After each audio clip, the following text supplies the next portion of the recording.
I think with me, ethics are such a high priority for me that I only believe in creating mutually beneficial transactions.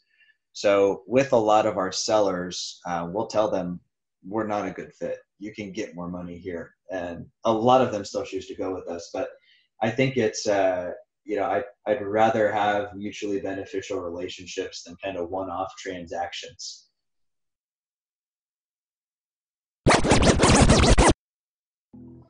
A great book can totally challenge your conventional thinking and change your life for good. However, some of us just don't have the luxury of time of sitting down to read a book. But there are some instances in which we do have that time, and these are perfect times to learn. So we can learn while driving instead of jamming to the same music on the radio, or maybe at the gym. Well, now you can. Dwelling has partnered with Amazon's Audible to give you, the Dwell listeners, a free book. Yes, a free book. So all you have to do is go to audibletrial.com/dwelling and download your free book. This will also be in the show notes. You can click on the link. And if you don't have a book in mind and you say, Ola, I don't actually know where to start with. Well, awesome, because I can tell you one to start with today. It's a quintessential classic. It's called Rich Dad, Poor Dad. So download Rich Dad, Poor Dad, and that would basically just take your mind on a different spin. Of course, I'm always open to hear from our Dwell listeners. So email me at ola@dwelling.com, and then feel free to also give us a rating and review. This really helps us to rank better in iTunes. I can't wait to hear from you guys. Thank you so much. Thank you so much, Ryan, for joining us here at the Dwelling Show. I really appreciate your time. I cannot actually wait to jump right into the show with you. So before we just kind of get into the show, can you tell our Dwell listeners a little bit about yourself and kind of what you've been up to lately? Yeah, absolutely. First and foremost, I do appreciate you having me on today. So I'm a real estate investor myself based out of the Indianapolis market. We focus primarily on buy and hold. We do quite a bit of wholesale volume as well. And we really only do fix and flips if they kind of fall in our laps. On top of that, we also founded an answering service for real estate investors that myself and 80 of some of the largest real estate investment we buy houses companies around the country use. So they handle all of our inbound leads, appointment scheduling, screening, all that good stuff. Awesome. And what's the name of the company? It's Call Porter. Nice. Okay, before we even get to that, why real estate? Like, what made you jump into this interesting world of real estate investing? Yeah, so I got started super young. I actually did my first real estate deal. It was either 19 or 20. I was working in kind of a hardcore closed call center sort of an environment. Started out making great money. My first full month of sales at 17, I made over $15,000 in that industry. By the time I was 19, 20, I was making about $24,000 a year, barely making ends meet. And a coworker actually handed me a copy of Rich Dad, Poor Dad. So I read through that, and that was kind of really, really eye-opening. We grew up in a very typical middle class, didn't even really know the other, making your money work for you side of things even existed. So that was kind of my initial foray into real estate. But then in looking for other books like Robert Kiyosaki, Rich Dad, Poor Dad, Cash Flow Quadrant, that kind of stuff, I stumbled upon Bigger Pockets, which at the time was a huge, huge resource for me early on in my career. Fantastic. So you obviously read Rich Dad Poor Dad. A lot of real estate investors go through that. So that's really, really interesting. However, what I was kind of thinking was you were kind of making some money already. You were doing fairly well. And then you decided, I definitely now want to go into real estate investing. And then you found Bigger Pockets, right? So from that point to when you got your first deal, how was your mindset? How did you make that full commitment to say, hey, I actually want to try this out? What was that step for you? Was it wholesaling? I mean, how did you get started? Yeah, no, good question.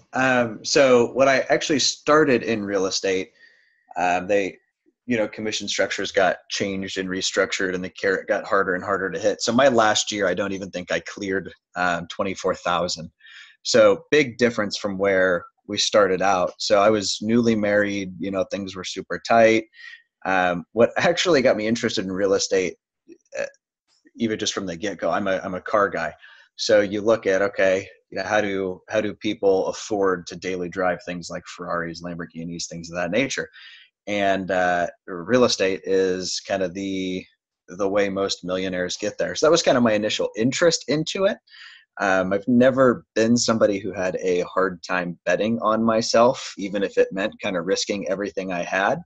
So at the age of, I think, 20 was when we did our first one.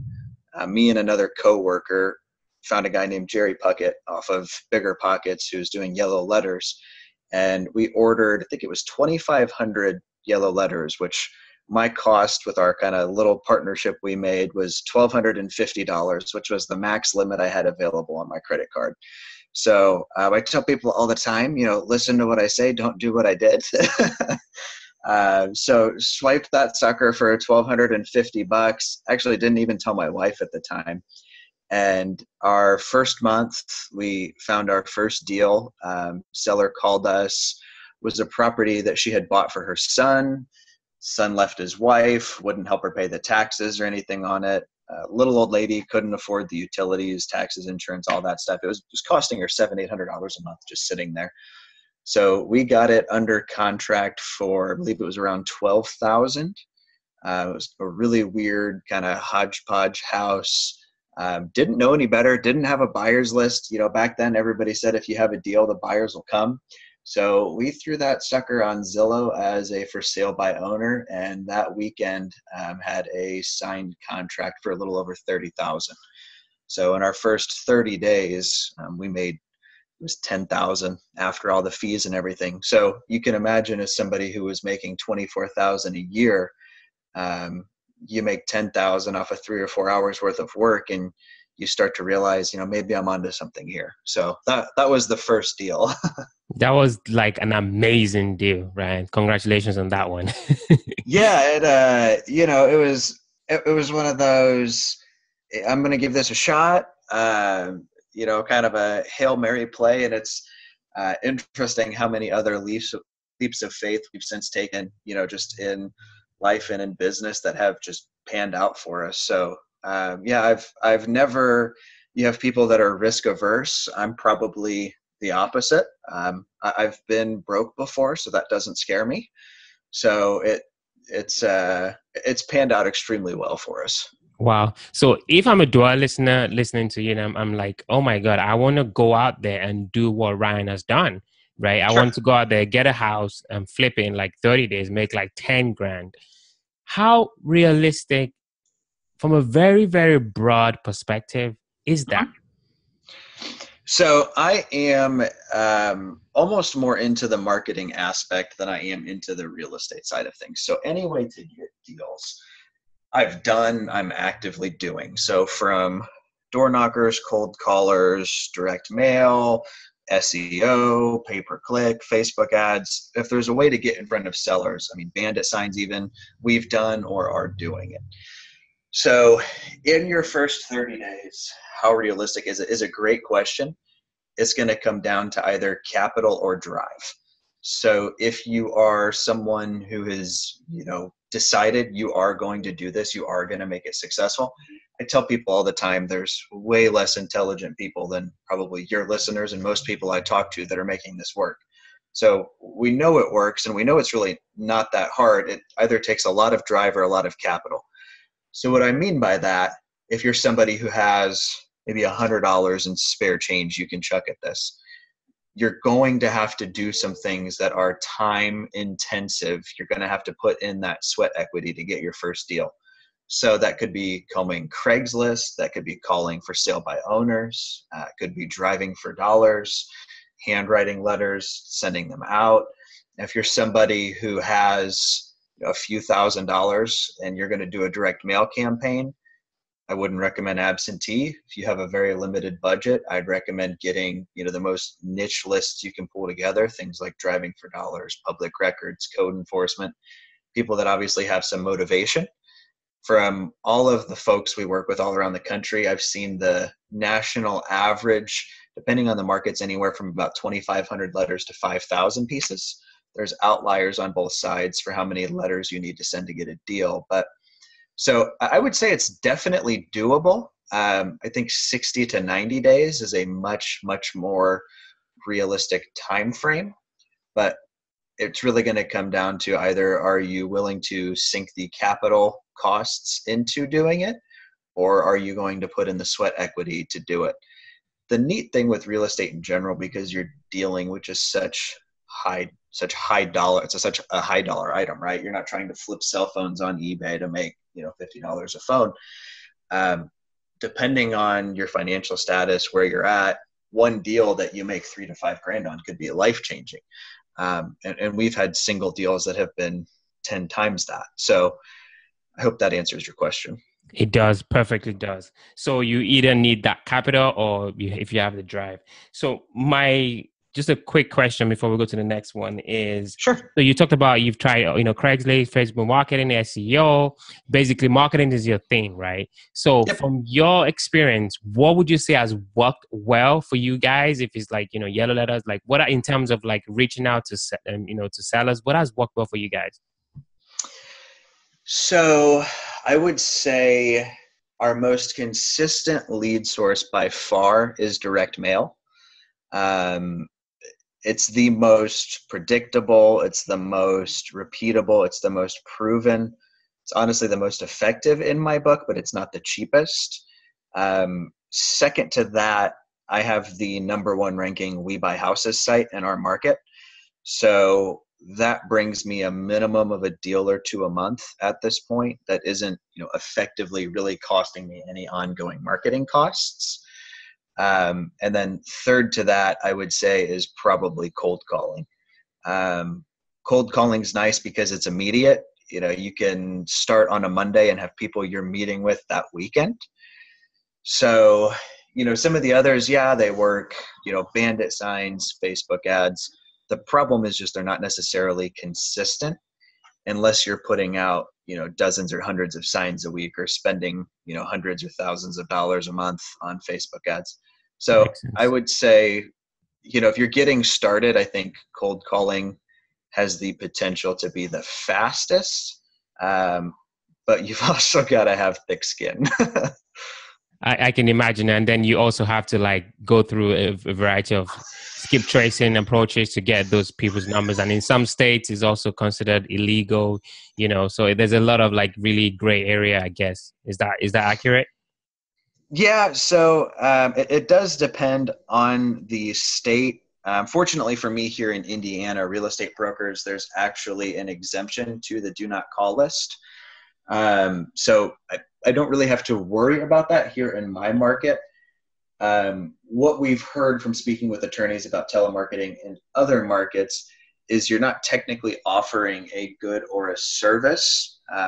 You're actually offering to buy their house. So most of the guys I know that do cold calling or run teams of cold callers, it's much more of I'm a local investor or I'm a local property owner trying to buy your house, as opposed to this is Ryan with, ABC Home Buyers.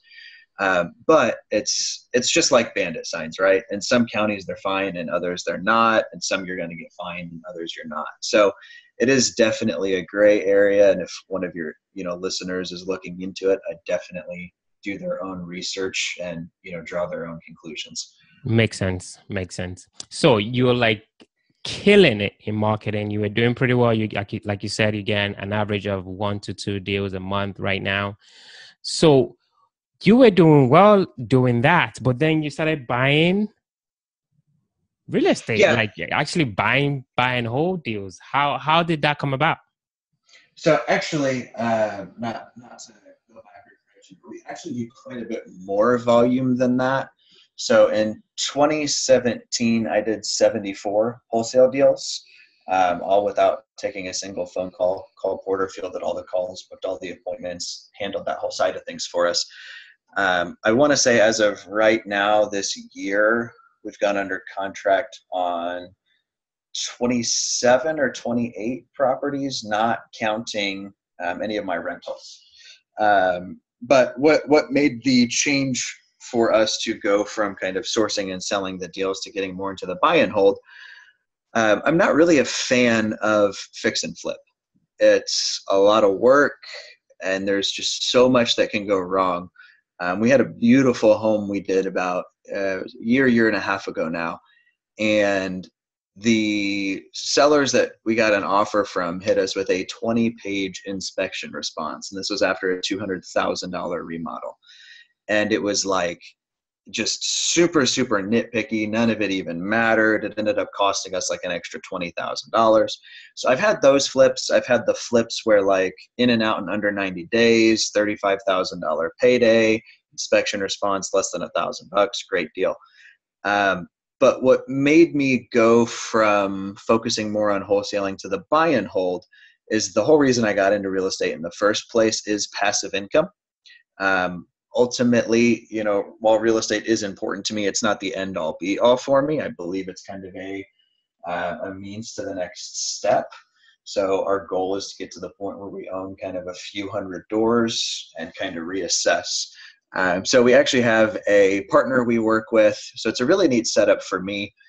We have 8% interest only funding that's raised from, mom and pop type investors. We pay cash for our properties that we're getting at 75 cents on the dollar or less.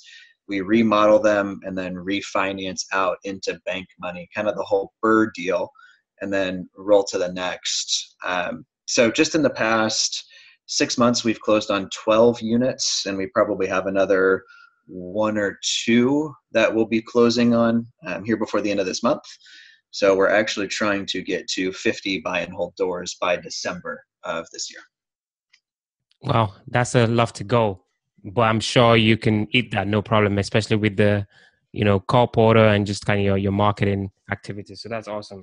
So I'm just kind of curious, can you go through one of your favorite deals? How did you find it? How did you fund it? Yeah, so I'll go through a deal that I think is relatable to people in just about any market. So we had a lady that had a divorce, ended up with a property she owned, but she was living with her boyfriend. So she wasn't really staying at the house. It was in a nice part of town. But when they told their son they were getting divorced, he took his fists to the walls. So there was holes punched in just about any wall in this house. ARV on the particular property was about 155,000.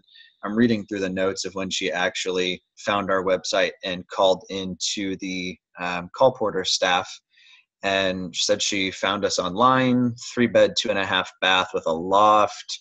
The property is actually only 10 years old, has an attached 2-car garage. It's in a newer development with a park and frisbee golf course, new dishwasher and fridge. Drywall needs lots of TLC, which was putting it mildly. Other than that, needed a new sink, carpet. She said she owed $88,000 and had owned it for 2 years. Roof was 10 years old, and she wanted $120,000, but it's negotiable. So those were all just the call porter notes. So they actually booked an appointment. We went, ran the call, met with her. Very nice lady. Based off of our numbers, if it was worth $155,000, take 75% minus repairs. I believe we came up with needing to be all in for like 120. So I think it was worth 160. So 120 minus repairs. We ended up actually getting a really good deal. She wanted 120 and we got her down to 102. So we put 8 into it. So we were into it for 110, actually had $10,000 left over. The neat thing with this is how we actually funded this deal. And that was just through networking. There was a local cardiologist we met through Bigger Pockets who had been through some of my flips. He looked at some of my wholesale deals in the past. So we sat down with him and I said, hey, we're raising some funding. Here's, we're looking to pay 8% interest only on a 2-year note. Here's an example of a deal we have. Do you think you'd be interested in funding something like this? So one thing I always recommend is kind of striking while the iron's hot. So we actually set up this meeting when I had something he could fund. So he looked it over and he said, wow, that's a great deal. I would have loved to have bought that one. And I said, too bad I've got it, but would you fund it for me? And he said, let me think about it. And I think we got an email or a call the next day. And he said, you know what, let's do it. So, just like that, we raised the funding for the deal. The neat thing was not only was this nothing out of pocket, but I actually left closing after repairs and everything was done with over $10,000 and just, cash out refi, so to speak, money. And then we're actually now in the process of rolling that over to bank financing, 4.5%-5% interest, local community bank, 75 to 80% of appraised value. I think we're looking at a 20-year term. So pretty favorable rates. We don't really do balloons or arms. I'd rather know, we're good, it's locked in, then, it's going to be fun to refinance this in 3 years or what have you. Nice. So that's pretty good. I mean, yeah, it's not shocking to hear that you did get some money back on the closing for the refinance on that deal. So congratulations on that one. Thank you. So you said you guys are looking to get to 50 by the end of the year. So Yep. You're doing a great job right now. So is there anything else that you guys are changing in your strategy to help you scale that quickly? Or are you kind of keeping your processes as they are today? Good question. So the neat thing with our system and how our staff is set up is, I could literally scale as large as I needed to. So if I need to send 10,000 pieces of mail, we have call porter, we have an acquisitions manager. So it effectively doesn't even add any added work for me. What we've done, though, to add holdings, and you mentioned, strategies you can do for people who are just getting started trying to get their first deal. I tell folks a lot of the times it comes down to how bad you want it. So one of the things we've also added in is I'm a licensed real estate broker. So we're pulling expired and withdrawn listings off the MLS, but I'm not doing like 6 months ago. I'm going back, 2, 3, 4, 5 years. And we're pulling multifamily ranging from 2 to, 100 units plus. And we're skip tracing these owners, cold calling them and seeing if they have an interest in selling. So our approach on those calls is very, hey, Mr. So-and-so, my name's Ryan. I'm a local property owner. I noticed you're building at 123 Main Street. Looks like it was on the market about 3 years ago. I wish I was in the market then. I would have loved to have bought it.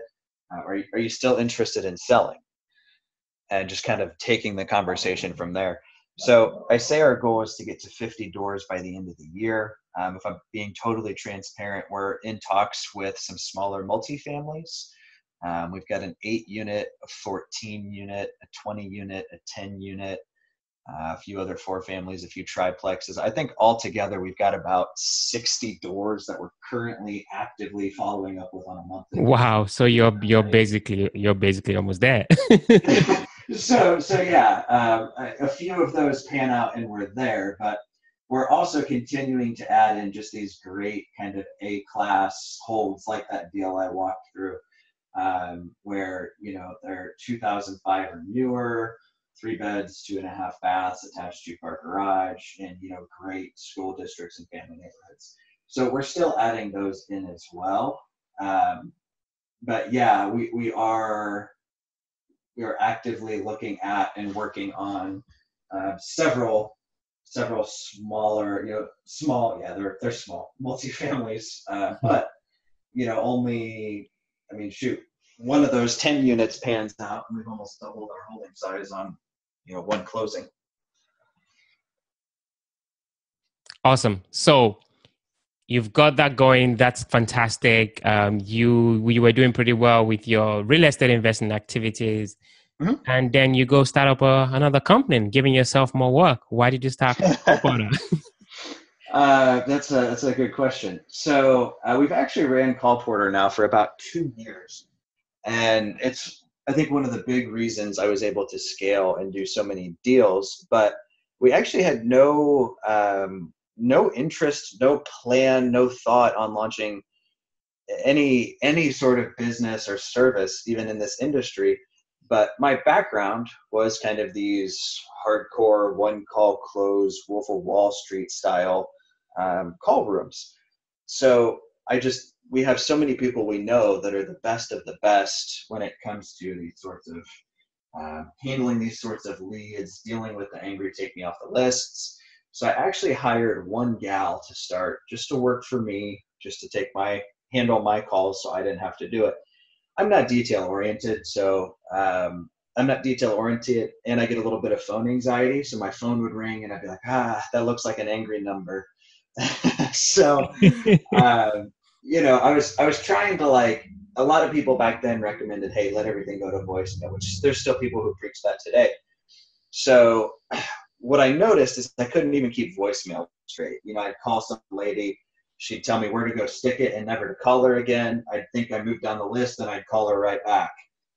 So I was, okay, I need to do something better. So we hired this gal, Lauren, to come work for me. And then I just had a few friends that were, hey, can you take my calls? Well, hey, if she's got more free time, can she take mine? So it got to the point where one person couldn't keep up with the volume. So, okay, let's hire a second person. And then I actually worked with Jerry Puckett quite a bit. He runs a yellow letter company with handling calls for their clients. One of the big churn rate with people doing direct mail is they don't like the calls. People get upset, people call in angry, and being able to offload that was huge for them as well. So we kind of just did this word of mouth referral type deal for about a year. Grew to the point where we were taking calls for, I think, 20 or 30 people. And then we rebranded. My brother actually ran the largest sales floor in this particular industry. So I actually asked him to come work for me, and I couldn't pay him anywhere near what he was making. And the company he worked for, when he went to quit, they said, what if we double your salary? And he said, no, I got to do this. And they said, what if we triple your salary?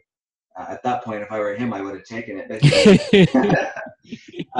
So he came to work for me. So he actually manages that entire business. He does a way better job with it than I can. The stats on what they do are just incredible. I mean, our average call is picked up in 6 to 7 seconds. They're screening for equity, motivation, condition.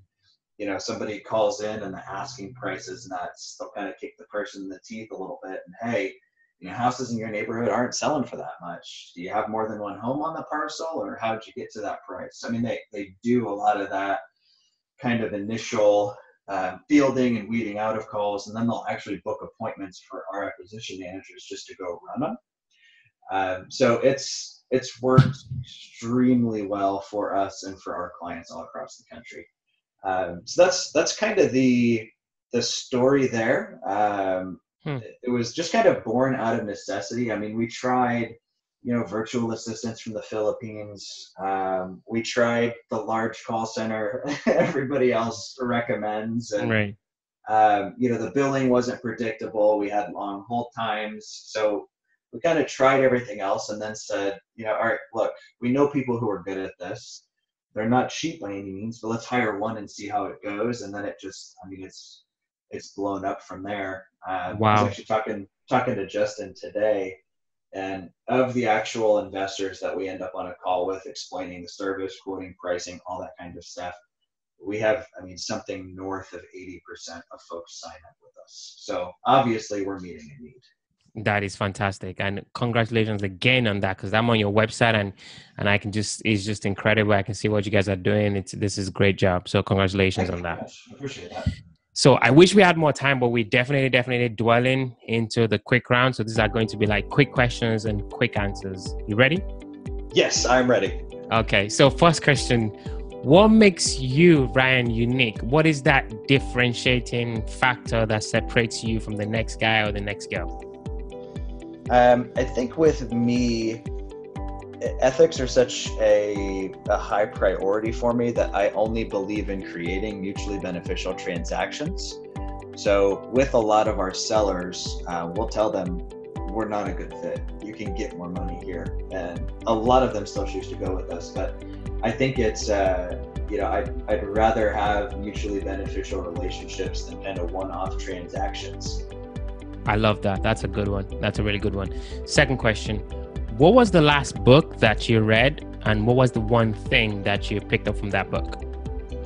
Great question. So I actually just finished reading Man's Search for Meaning by Viktor Frankl. So he was actually a Holocaust survivor.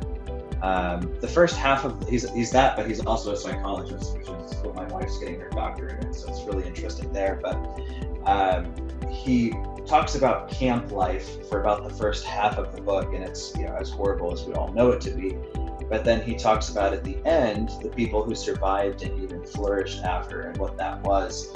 And he makes the argument that we should live our lives on a daily basis as if we've already lived once, died, and then we're kind of getting to redo our life and fix all of our mistakes, all of the bad days. So I think it's kind of like you only get to live today once, but it's a stronger version of that.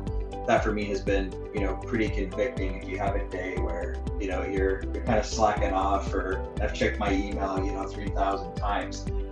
It's a little bit of a kick in the teeth of, hey, if I was going to redo today, would I do the same thing I've done today? And, there's days where it's absolutely, today was incredible. And there's days where it's like, man, there's stuff I'd go back and do differently. Right. So you've got you've got your 50 goal that you're already smashing. You've got call porter, you've got all these marketing activities, you're buying stuff, you're doing stuff. What do you do for fun? Good question. So I'm a self-taught guitar player, have been for a long time.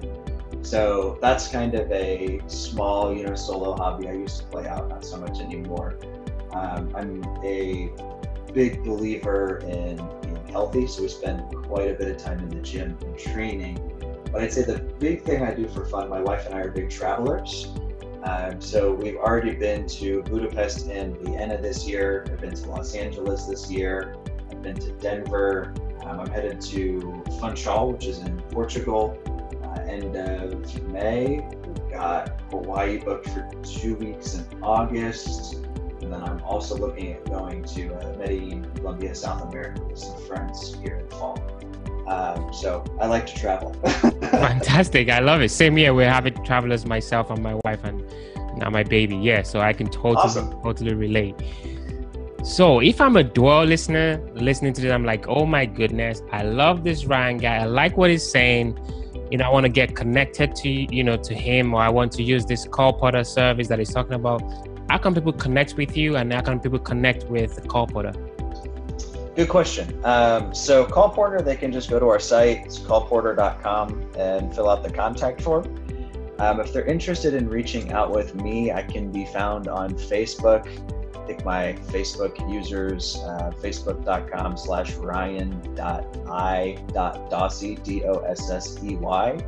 But I'm honestly most active on Instagram, which is just @RyanCDossey. So they're more than welcome to reach out to me either of those two ways. I do quite a bit of kind of free coaching and tips and walk through deals and travel and routines and personal development, that kind of stuff. Free, I love that. That is almost the first on the Dwelling Show. Free, just free. I love it. Good. Well, Ryan, I really appreciate you. Thank you so much. I've learned a ton myself. This has been an absolute fantastic show. I really appreciate it. Hopefully we'll talk to you soon, maybe next year. Yeah, not a problem, man. I appreciate you having me on and sharing your audience with us. You may have heard this phrase, there are 1,000 ways to make $1,000 in real estate. Well, now you can actually tune into the world's longest running daily real estate podcast with over 1,000 podcasts and still going. The best real estate investing advice ever is hosted by a very good friend of mine, Joe Fellas. His show features influential thought leaders sharing their best advice ever with none of the fluff. You just got to check this stuff out. So listen and subscribe at thebestevershow.com. That's thebestevershow.com. Thank you so much, guys, for listening, and I definitely can't wait to chat to you guys on the next episode.